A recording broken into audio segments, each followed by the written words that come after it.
ஜெபம் சங்கீதம் 68:6. தேவன் தனிமையானவர்களுக்கு வீடு வாசல் ஏற்படுத்தி கட்டுண்டவர்களை விடுதலையாக்குகிறார்.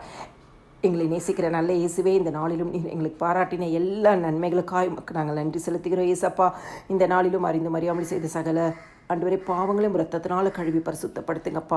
ஆண்டவரே, எங்கள் தேசத்தில் எவ்வளோ ஏழை எளியவர்கள், சிறுமைப்பட்டவர்கள், கைவிடப்பட்டவர்கள், வறுமை கோட்டு கீழ் வாழும் குடும்பங்கள், தெருவோரங்களில், சாலையோரங்களை, பொது விதங்களில் பாதுகாப்பின்றி குடியிருப்பர் ஒவ்வொருத்தரையும் கர்த்தருடைய கரத்தில் நாங்கள் ஒப்புக் கொடுக்கிறோம். இவர்களின் இந்த இரவு நேரத்தில் நினைத்தருளுவீராக. ஆண்டவரே, வியாதிப்பட்டவர்களையும் கைவிடப்பட்டவர்களையும் கைப்பெண்ணுமாய் விதவைகளாக இருக்கிறவங்களும் பெற்றோரை இழந்த பிள்ளைகள், ஆண்டவரே பிள்ளைகளால் கைவிடப்பட்ட பெற்றோர்கள், மாற்றுத்திறனாளிகள், ஆண்டவரே தர்மம் இருப்போர், இப்படி இருக்கிற ஒவ்வொரு ஜனங்களும் இந்த இரவு நேரத்தில் கர்த்தர் நினைத்தருளுவீராக. ஆண்டவரே, திக்கற்ற பிள்ளைகளுக்கு தகப்பன் இவங்க தேவைகளை சந்திங்க, சமாதானத்தை கொடுங்க, நல்ல நித்திரையை கொடுங்க, இவர்களுக்கு வேண்டி பாதுகாப்பை கொடுங்க. தேவன் தாமே ஆண்டவரே இவர்களுக்கு தகப்பனா இந்த ஆதரிப்பீராக.